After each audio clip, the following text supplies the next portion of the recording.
Many years ago, in the West Highlands, there lived a farmer by the name of McKelvey.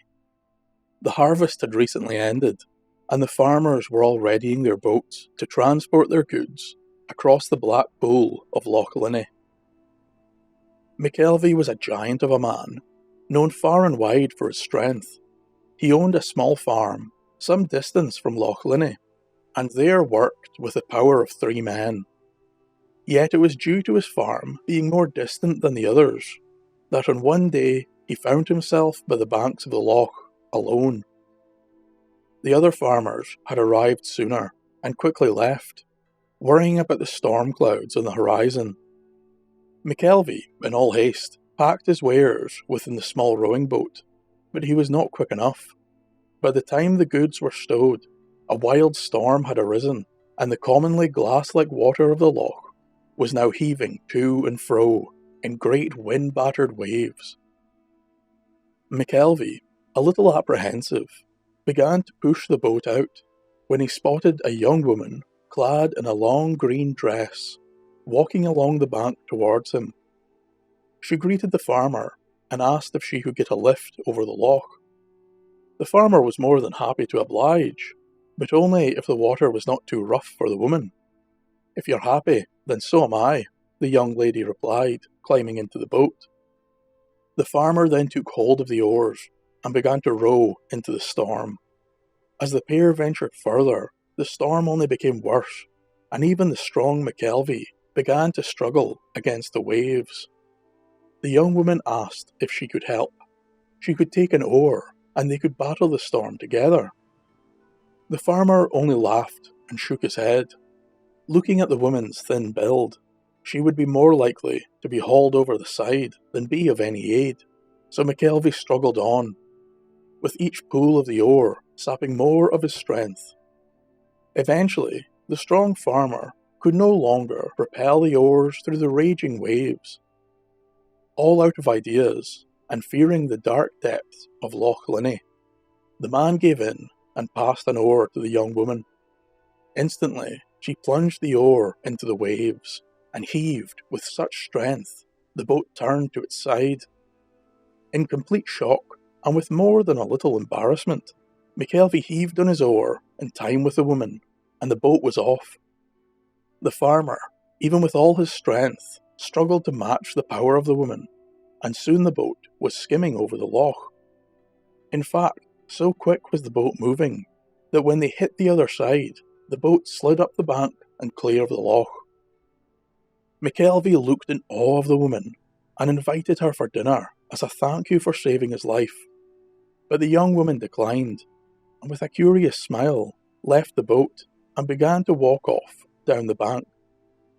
The farmer emptied his goods and gazed upwards for a final glance of the mysterious woman who had saved his life. But by then, she had completely vanished into thin air. It was only then McKelvey realised he had met the mysterious Scottish Glaistig.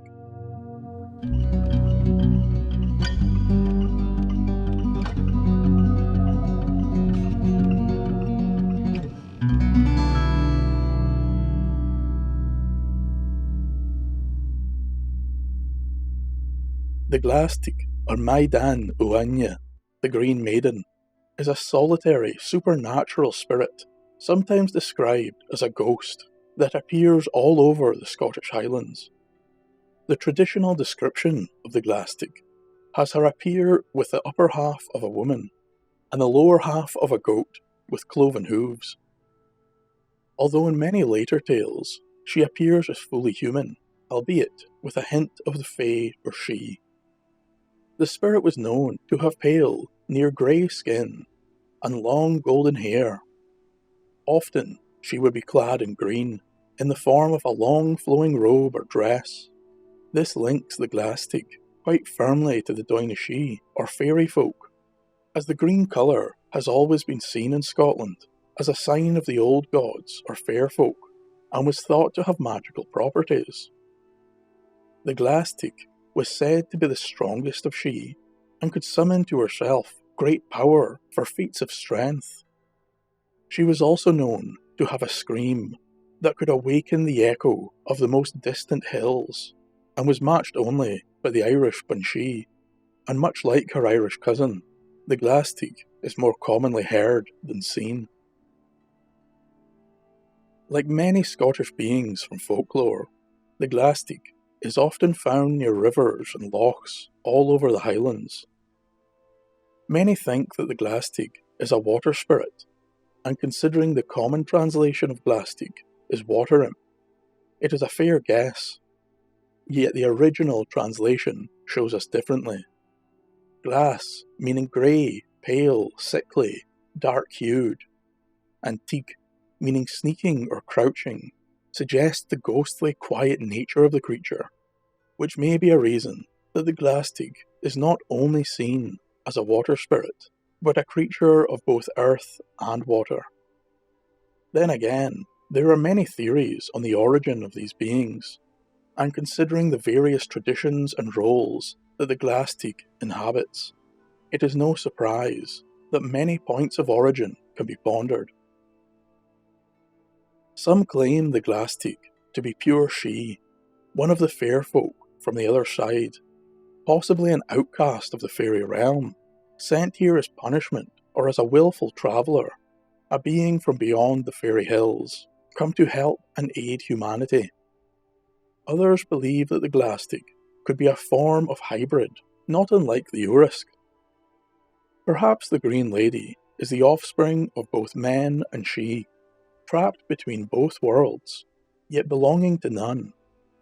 It is said in some tales that each Glaistig is very individual and unique in both temper and attitude, something that is very common of the Urisk and may suggest a clash between she and human nature.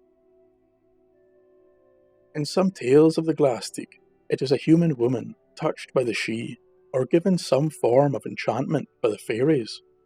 This most commonly happens at death, and will bind the person between worlds, giving the Glaistig their characteristic ghostly visage.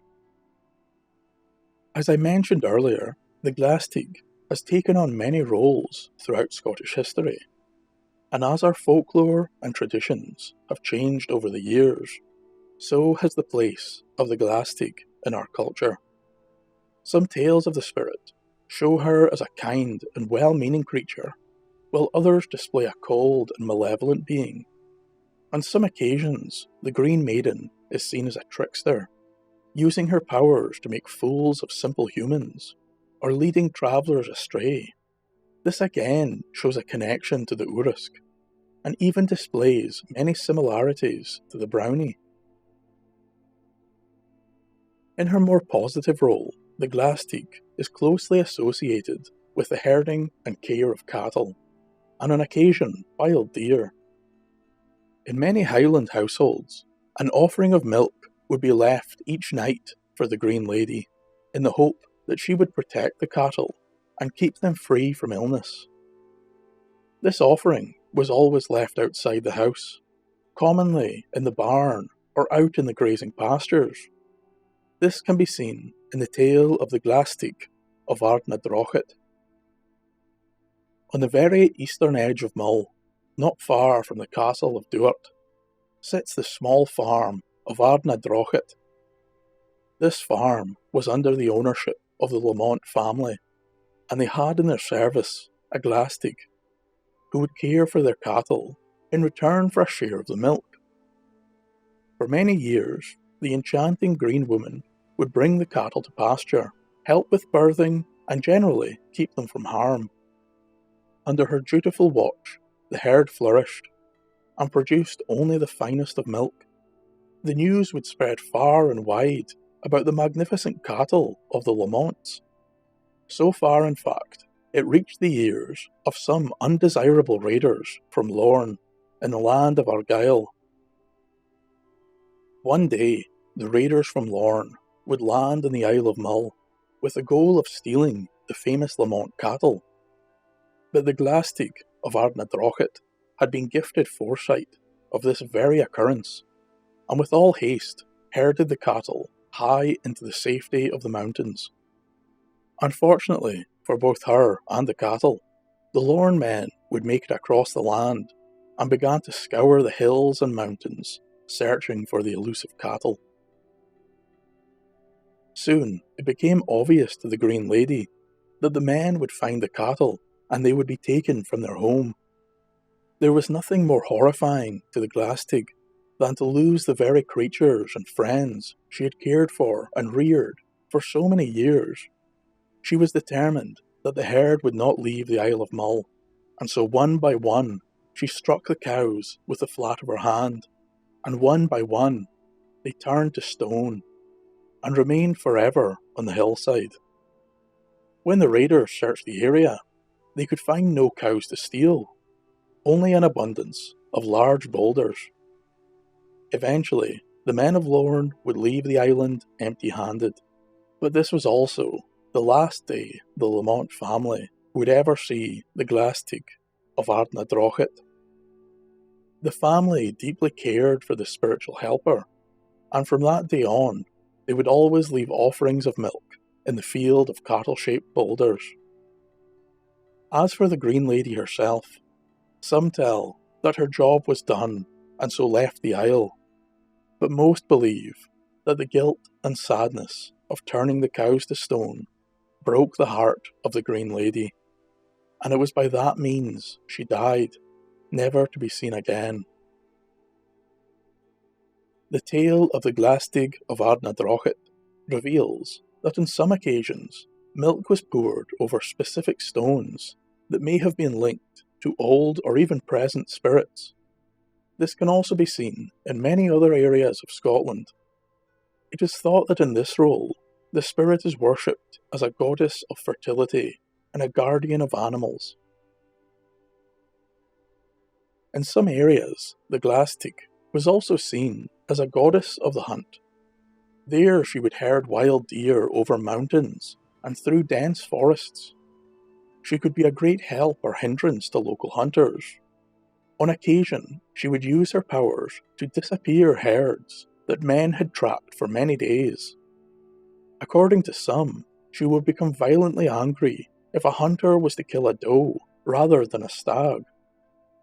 In some circumstances, the Glaistig may aid the hunter by granting permission to hunt or guiding their arrows, but only if the hunter was worthy or gave a significant offering to the Green Maiden. This can be seen in the tale of Donald MacIan. Donald was a young man from the land of Lochaber. He was a farmer, but also at times a hunter.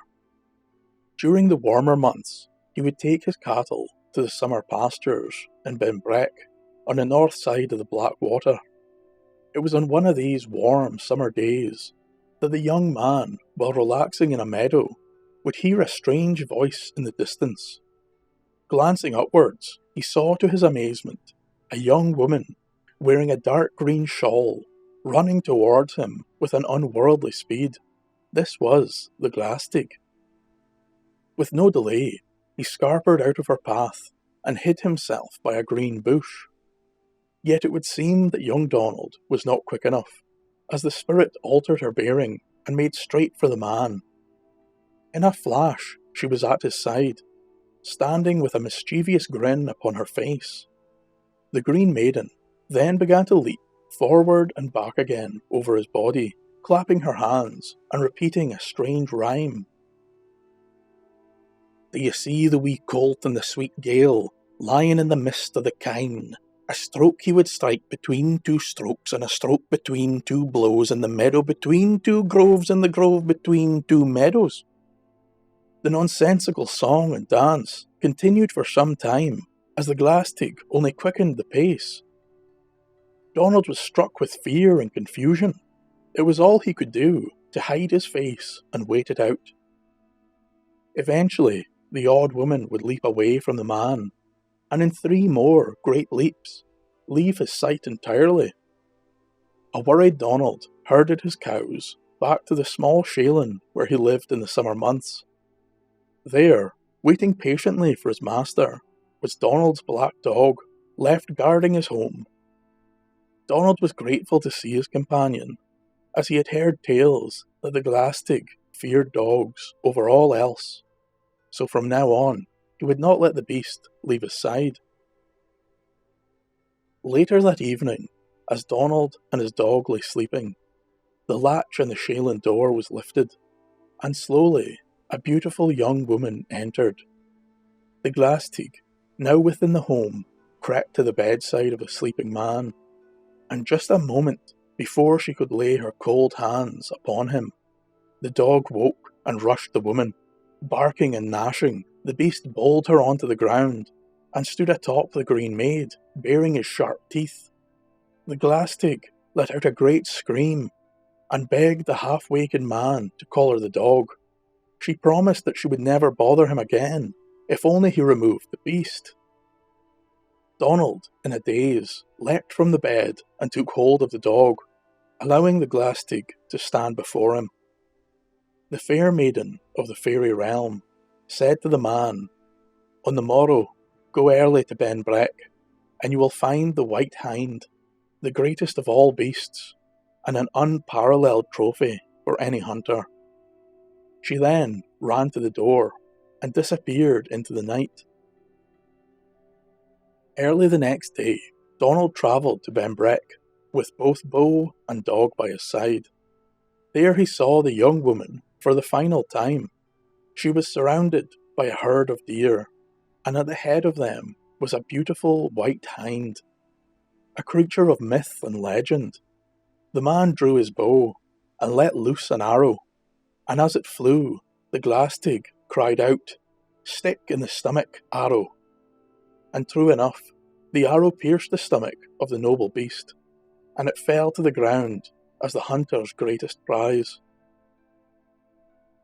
The Glaistig was never seen by Donald again, although in future he was always sure to take the dog with him to the summer pastures.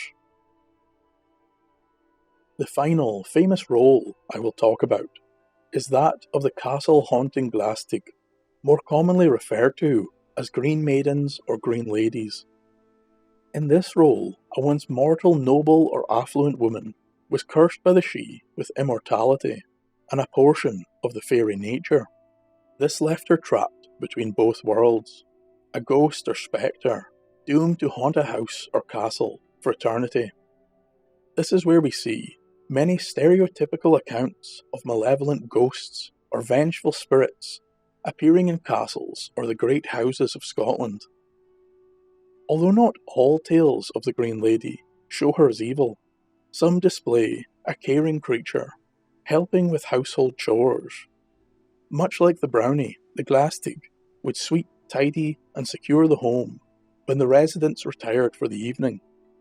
Some say that the lady would scream or yell to portend good or ill omen, depending on her affection towards the residents. It was also thought that the Green Lady would warn of intruders and of arriving guests. This helpful house spirit, Glaistig, can be seen in a short tale from Daoine Castle. The castle sits on a hill north of Oban, and has seen its fair share of fighting and horror.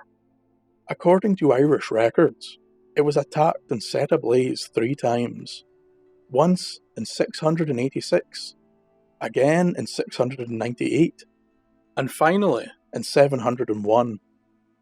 These attacks were carried out by 3 separate kings of Dalreta in a war for the lands of Oban and Argyll.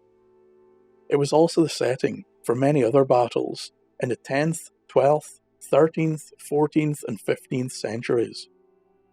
My point being that the lands surrounding Daoine and the castle itself have been bathed in blood many times, and so it is no shock that ghostly spirits haunt the area. Yet it is nice to note that in this area the spirits tend to be kind and helpful. The Green Lady of Daoine was thought to have been a chambermaid or servant at the castle when she died. Perhaps due to her innocence, the Sidhe allowed her to continue her task for many years. Some would call this a blessing, yet others would call this a prison, and I am not sure whether the Sidhe are benevolent or malicious in this decision. It is far beyond my remit to suggest what knowledge and foresight could be used by the old gods. It was said that any dirty clothes left overnight would be washed and cleaned by the Glaistig before morning. During the night, she would sweep and tidy the rooms and ensure all the residents were safe in their beds. One tale in particular tells of a mentally ill child who was a resident at the castle and whom the Glaistig would take special care of. He would always receive extra food and drink, and it would be of the highest quality, while others in the castle, of far sharper wit and far higher nobility, would find sawdust through their bread. Not only that, but the kindly Glaistig would guide the boy and ensure that he never strayed too far or got lost in the surrounding hills. The Glaistig of Daoine seemed to genuinely care for her castle and required no payment for keeping it clean and safe. She was last seen in the 18th century, when the clan of MacDougall left the castle for good. It is thought by some that the clan leaving represented the end of the maid's employment, and that once her work had finally finished, she was released from her otherworldly toil. Other Glaistig could be far more mischievous and would often play tricks upon people or make nuisance of themselves. A common trope of Glaistig in this role is harassing tradesmen or smiths. They would use the workmen's tools throughout the night, and the poor men would often wake to find chisels blunted and saws broken. This was also the case for blacksmiths, where the Green Lady would cause chaos in the smithy.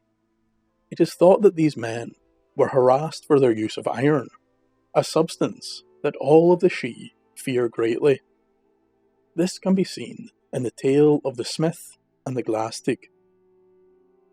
Some centuries ago, there lived a smith by the name of Macpherson. He was a hard worker and kept his smithy in good order. At the end of each day, he would put away his tools and sort his projects into neat sections, ready for work the next day. But every morning, the man would arrive, and the smithy would be in disorder.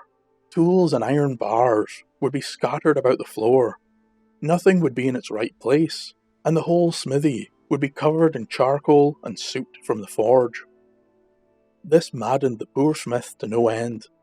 Not for the life of him could he understand what had happened, and why every morning the door was locked just as tight as he'd left it the night before. So in order to resolve this problem, the smith decided to stay all night in the smithy and wait for something or someone. He took a great hammer in his hands and hid in the corner behind the door. At around midnight, he heard the lock on the door turn, and it was pushed slowly open. Then in sprang a young woman dressed in green, with golden hair reaching the floor. She danced and frolicked and skipped over his tools and iron, sending them rattling about the smithy. He now knew what had been happening. He was besieged by a bothersome Glaistig. It was then he noticed a younger girl at the doorway, looking directly at him. She too wore green, and was blessed with the same shining hair. "The ghost is in the corner," said the young girl in a lyrical tone. While still dancing around the forge, the Glaistig replied, "It is only a little shambler," and continued her graceful destruction. The smith could take no more of this, and wielding his hammer in both hands, he swung at the dancer, catching her hard on the back and laying her low. He raised his hammer for a second swing, but the woman cried to him, begging him to stay his hand. She promised that no longer would she trouble the man and his smithy. Macpherson yielded and laid the hammer down. The Glaistig took hold of the man's strong hands and told him that every one of his descendants, pulled by the beard through the smithy door, would henceforth be perfect smiths. Then she and her young companion left into the night and were never seen again. In the years to follow, her words were proven true. All of the man's descendants acquired great skill in his art, and the name of Macpherson was renowned all over Scotland as the greatest of blacksmiths for many generations. This phantom green lady would commonly be tied to a home or area in which she lived. Some say the Glaistig is created by murder, and it is that vile act which binds the spirit to the place of death. Either way, the ghost is seemingly eternal, and will commonly reside in the area for a long, long time, even once it is turned to ruin and the land is now barren. This can be seen in a specific tale from the Highlands. Many years ago, there was said to be a vicious and wicked Glaistig that haunted a bridge in the shadow of Ben Nevis, in the land of Lochaber. Many whispers and rumours surrounded this particular green lady, some telling she drowned in the river while washing, others say that she was pushed. Some even believe that she was murdered upon the small bridge, and that is why she haunts it still. Whatever the truth may be, it was well known that whomever dared to cross the bridge, especially after nightfall, risked both their life and their very soul. Many men from the local villages had been lost while trying to cross the bridge, and it was becoming a large issue in the villages and towns of what they should do about the Glaistig on the bridge. It is here we are introduced to a local blacksmith by the name of Big Kennedy. He was a powerful man and was said to have crafted weapons of such brilliance that they were imbued with the magic of the Sidhe. He told the locals that he did not fear the vengeful spirit, and more than that, he was determined to kill it. So on one dark night, the brave or foolish blacksmith, depending on your point of view, headed to the cursed bridge on horseback. There Kennedy met a frail young woman, clad in a robe of green. She looked tired and travel-worn. She pleaded with the man to share his horse and allow her tired feet to rest. Kennedy agreed and hoisted the woman up onto the horse, but he knew her to be the Glaistig, and before she could enchant him or attack, he bound her with a charmed sword belt of his own design. The spirit was now trapped. She pleaded with the man to let her go, but he outright refused. This was his chance to prove his bravery and strength to the whole village. But then the Glaistig offered the man a herd of outstanding cattle and the finest house in Lochaber, if only he would release her. Kennedy mulled this subject for a while, but would eventually agree to the Green Lady's offer. But he added that the house must be built before the sun rose, and upon completion, they would shake hands and go their separate ways, never again to meet. The Glaistig did not look overjoyed by the amendments to her proposition, yet she agreed nonetheless. The Fey spirit would release a scream so loud and piercing that it nearly deafened the man. He drew his blade, believing this to be some trick, but then his eyes beheld all manner of radiant figures appearing as if from nowhere. The Sidhe had been summoned to do the work. The man heard the elven creatures working throughout the night, and as dawn approached, he would enter the finest house he had ever seen, and stoke a fire and place an iron in its embers. As the sunlight covered the surrounding hills, a herd of beautiful cattle entered the barn adjoining the house. Then the Glaistig appeared before him, still bound in the charmed belt. The man released the belt, and the Green Lady offered her hand to shake and seal the deal. But Kennedy had a different idea. He grabbed the red-hot iron from the fire and thrust it deep into the heart of the Green Lady. A scream emanated from the creature, which shook the very foundations of the Sidhe-built house. And as the spirit withered and died, she lay a curse upon Kennedy and all his family. He would grow old before his time, yet still live to see all his sons die before him. His family would end, and the name of Kennedy would no longer be found on Lochaber. This was the price the dishonest man would pay for both the herd and the house. There are an almost unprecedented amount of tales concerning the Glaistig in Scottish folklore. If you look hard enough, you will find that one resides in almost every castle, river or loch in the country. So let me know in the comments if you would like to hear more tales of the Glaistig in the future. Until then, be wary in your Scottish exploration this summer, as even if the castle appears empty or ruined, you may still upset an immortal tenant. Thank you for listening, and a special thank you to my wonderful patrons for supporting my videos and helping to keep these tales alive. I am not sure of what appendices I can really put to the end of this video. There is so much still left to be said about specific Glaistig and how much they differ from each other. One thing I would like to mention is that the Glaistig is still a very popular spirit even in modern Scotland. Although commonly now referred to as a green lady or green maiden, people have been hunting these ghosts in old abandoned stately homes and castles all around the country for hundreds, near thousands of years. And in the modern day, this still occurs. There has been a giant ghost hunting scene that has manifested itself in Scotland, specifically in the hunt for green ladies. I can think of many castles within mere miles of myself that are said to have been haunted and have been home to ghost hunting expeditions. In fact, I know of quite a few people who have tried and failed to capture evidence of the Green Lady, and it is something I have always been interested in going to see.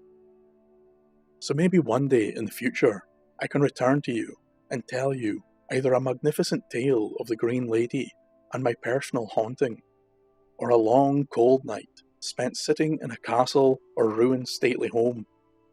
Either way, I'll let you know. Thank you all again for watching, and I will see you next time for more tales of Scottish folklore. Slàinte mhath.